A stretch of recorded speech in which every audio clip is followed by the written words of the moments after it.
Electrostatic first chapter हमारे पास में। और इलेक्ट्रोस्टैटिक का मतलब है electro plus static. This is called charge and this is called rest.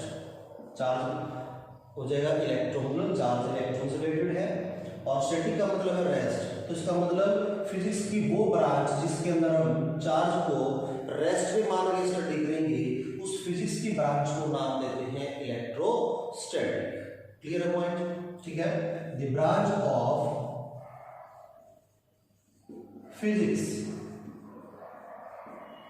which deals with study of charge and rest। ठीक हो गया? मेरे दिमाग में एक क्वेश्चन आया कि भाई चार्ज एंड रेस्ट हम बात कर रहे हैं, लेकिन हमें ये नहीं पता कि चार्ज होता क्या है। ठीक है, चार्ज क्या चीज है, सुनो ध्यान से। देखो, हर एक चीज हम लोगों ने पढ़ी है एटम से मिलकर बनती है, इस बात में तो कोई प्रॉब्लम नहीं है। एटम से मिलकर बनती है तो इसका मतलब क्या हुआ भाई, हर एक ऑब्जेक्ट एटम से बनती है, और हर एक एटम इलेक्ट्रिकली न्यूट्रल भी होता है। और हर एक एटम इलेक्ट्रिकली न्यूट्रल है तो इसका मतलब हर एक ऑब्जेक्ट भी न्यूट्रल है, और हर एक ऑब्जेक्ट अगर न्यूट्रल है तो इसका मतलब चार्ज क्या है। बात समझ में आई कि भाई चार्ज क्या है? तो चार्ज का मतलब क्या है, जब कभी भी दो न्यूट्रल ऑब्जेक्ट्स को रब कराया जाता है, उनके बीच फ्रिक्शन प्रोड्यूस करते हैं हम, तो फ्रिक्शन की वजह से एक बॉडी जो है इलेक्ट्रॉन को लूज कर देती है, और एक बॉडी जो इलेक्ट्रॉन को एक्सेप्ट कर लेती है। जो इलेक्ट्रॉन्स को लूज करेगी उसके पास इलेक्ट्रॉन की कमी आ जाएगी, मतलब वैकेंसी बन जाएगी उसके पास, और वैकेंसी अगर क्रिएट होगी तो उसके पास पॉजिटिव चार्ज बन जाएगा। ठीक हो गया? और अगर वो एक्सेप्ट कर लेती है दूसरे ऑब्जेक्ट इलेक्ट्रॉन्स को, तो उसके पास इलेक्ट्रॉन जो है ज्यादा हो जाएंगे, इलेक्ट्रॉन ज्यादा हो जाएंगे, मींस उसके पास क्या होगा, नेगेटिव चार्ज बन जाएगा। ठीक है, तो इसका मतलब हम डायरेक्ट डेफिनेशन बना सकते हैं चार्ज की, एक्सेस और vacancy of electrons is called charge. ठीक है, एक्सेस और vacancy of electron is called charge. और में हम डेफिनेशन बोल सकते हैं, बोलो हमने 10th क्लास में पढ़ा था I is equal to Q upon T, which stands to Q is equal to I into T। इसका मतलब चार्ज जो है इलेक्ट्रिक करंट इनटू टाइम, इन दोनों की जो प्रोडक्ट है उसके इक्वल होगा। चार्ज क्या चीज है? Product of electric current and time is called charge. ठीक है, और में हम बात करें डेफिनेशन की, थोड़ा सा इसको और एक अच्छे कंसेप्ट पे लेके चलते हैं।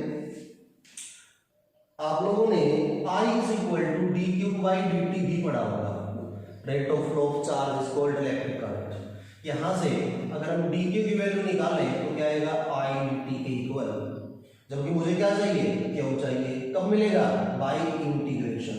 तो मैंने दोनों साइड इंटीग्रेशन किया।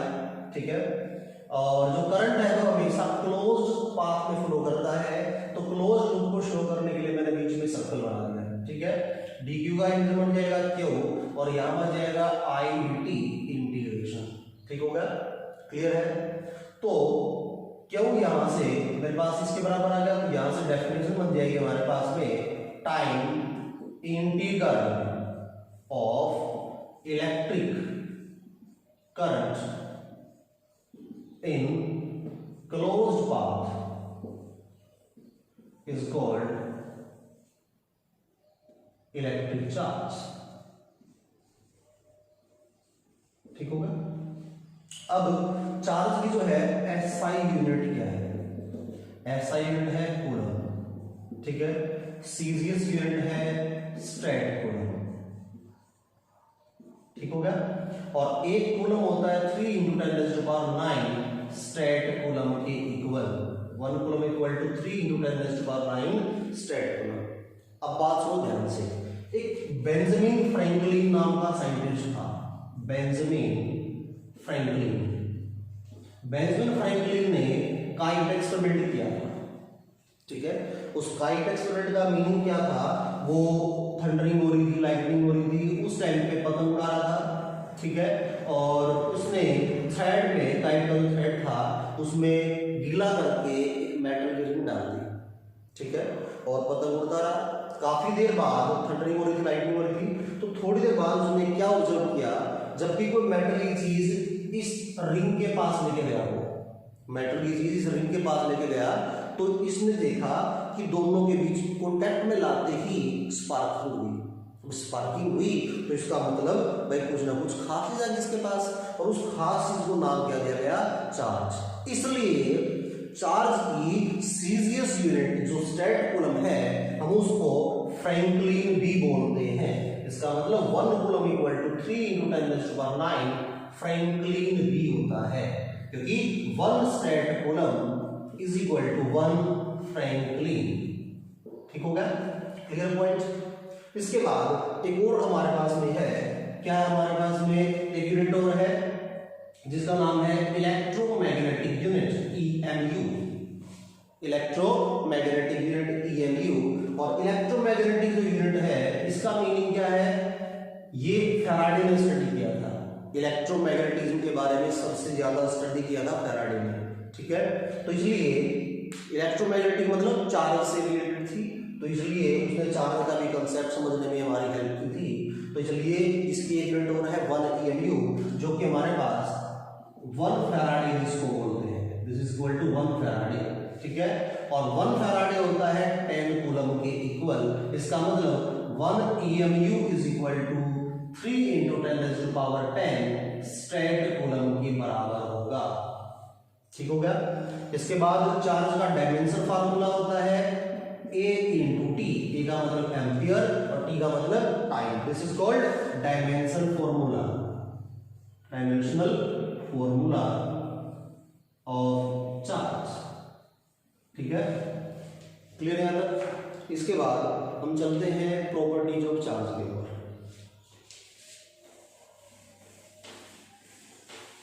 प्रॉपर्टीज ऑफ चार्ज का मतलब क्या है, चार्ज जो हम स्टडी कर रहे हैं उसकी क्या क्या इफेक्ट हो सकते हैं, वो कहाँ कहाँ यूज होता है और किस किस फॉर्म में यूज होता है। तो फर्स्ट हमारे पास है प्रॉपर्टीज ऑफ चार्ज, ठीक है। प्रॉपर्टीज ऑफ चार्ज फर्स्ट हमारे पास में है, it is scalar quantity. It is scalar quantity. Charge जो है स्केलर क्वांटिटी है, ठीक हो गया। अब दिमाग में क्वेश्चन आया कि स्केलर क्यों है, जबकि चार्ज का तो कुछ ना कुछ मैग्नीट्यूड होता है, कितना चार्ज फ्लो कर रहा है सर्किट में, और किसी पार्टिकुलर एक स्पेसिफिक डायरेक्शन में भी फ्लो करता है। तो इसका मतलब इसके पास मैग्नीट्यूड भी है, डायरेक्शन भी है, then why it is not vector quantity. किसी भी क्वांटिटी को वेक्टर बनने के लिए 3 कंडीशंस को फॉलो करना पड़ता है। First, it should possess magnitude. Second, its direction is mandatory. Third, it must follow vector law of algebra. अगर इन तीनों में से कोई भी एक कंडीशन सेटिस्फाई अगर नहीं होती है तो इसका मतलब जो क्वांटिटी थी उसको वेक्टर क्वांटिटी नहीं बोल सकते। तो इसका मतलब चार्ज जो है कभी भी आई से के की फॉर्म में नहीं लिखा जाता, और जब तक आई से के की फॉर्म में नहीं होगा वेक्टर ऑफ अलजेब्रा एप्लीकेबल नहीं होंगे। वेक्टर ऑफ अलजेब्रा का मतलब है ट्रायंगल लो, डॉट प्रोडक्ट, क्रॉस प्रोडक्ट, ठीक है। सेकंड, नेक्स्ट हमारे पास में है चार्ज इज एडिटिव, ठीक है। चार्ज जो है एडिटिव है। चार्ज अगर एडिटिव है तो इसका मतलब क्यों एडिटिव है, क्योंकि स्केलर क्वांटिटी थी, जैसे एक आदमी के पास 5 रुपए है, दूसरे के पास 10 रुपए, टोटल रुपए कितने होंगे 15। इसका मतलब हम दोनों को प्लस कर सकते हैं डायरेक्टली, ठीक है। तो स्केलर क्वांटिटी का चार्ज उसको हम इसको डायरेक्टली प्लस कर सकते हैं। थर्ड, नेक्स्ट हमारे पास में है इट इज मल्टीप्लिकेटिव। चार्ज जो है मल्टीप्लिकेटिव भी है। मल्टीप्लिकेटिव समझते होगे, चार्ज की मल्टीप्लाई की जा सकती है, ठीक है। Fourth, it's polarity can be generated by friction process। इसके इसकी जो पोलैरिटी है वो फ्रिक्शन प्रोसेस की वजह से हम जनरेट कर सकते हैं। कैसे भाई, अगर मान लो दो ऑब्जेक्ट को रब कराएंगे, एक बॉडी में इलेक्ट्रॉन कम होंगे तो उसके पास पॉजिटिव चार्ज आ जाएगा, एक बॉडी के पास इलेक्ट्रॉन कम होंगे तो उसके पास कम हो जाएंगे तो क्या होगा, नेगेटिव पॉजिटिव चार्ज हो जाएगा, ज्यादा होंगे तो उसके पास नेगेटिव चार्ज हो जाएगा। इसके बाद नेक्स्ट हमारे पास में प्रॉपर्टी है similar charges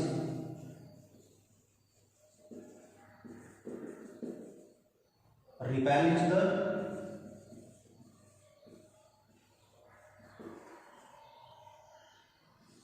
and unlike charges attract each other। ठीक है, जो सिमिलर चार्जेस हैं वो क्या करते हैं, रिपेल करते हैं, और अनलाइक चार्जेस क्या करते हैं, अट्रैक्ट करते हैं। ठीक है, अब यहाँ पे कंसेप्ट है, ध्यान देना, दो सिमिलर चार्ज बॉडी रिपेल कब करती है, जब उनके पास नियर अबाउट सेम ऑर्डर का चार्ज हो। ठीक है, याद रखना, जब उनके पास नियर अबाउट सेम ऑर्डर का चार्ज होता है तब सिमिलर चार्ज बॉडी जो है रिपेल करती है। अदरवाइज अगर एक के पास दूसरे के रिस्पेक्ट में बहुत ज्यादा चार्ज हो, ठीक है, तो वो जो ज्यादा चार्ज वाली ऑब्जेक्ट थी वो कम चार्ज वाली ऑब्जेक्ट को अट्रैक्ट करेगी। ये क्वेश्चन है प्रदीप बुक में, कॉन्सेप्चुअल क्वेश्चन। ठीक है, और उसमें पूछा था can two similar charge body attract each other, तो आपका आंसर होगा यस। कब, whenever one object is having very large value of charge than that of other। ठीक हो गया। सेकेंड पॉइंट, इसी में एक और चीज है, can a neutral body be attracted by A charge body, क्या कोई न्यूट्रल बॉडी ये चार्ज बॉडी की हेल्प से अट्रैक्टेड हो सकती है? यस। ठीक है, ये भी कंसेप्चुअल क्वेश्चन है प्रदीप बुक में, फर्स्ट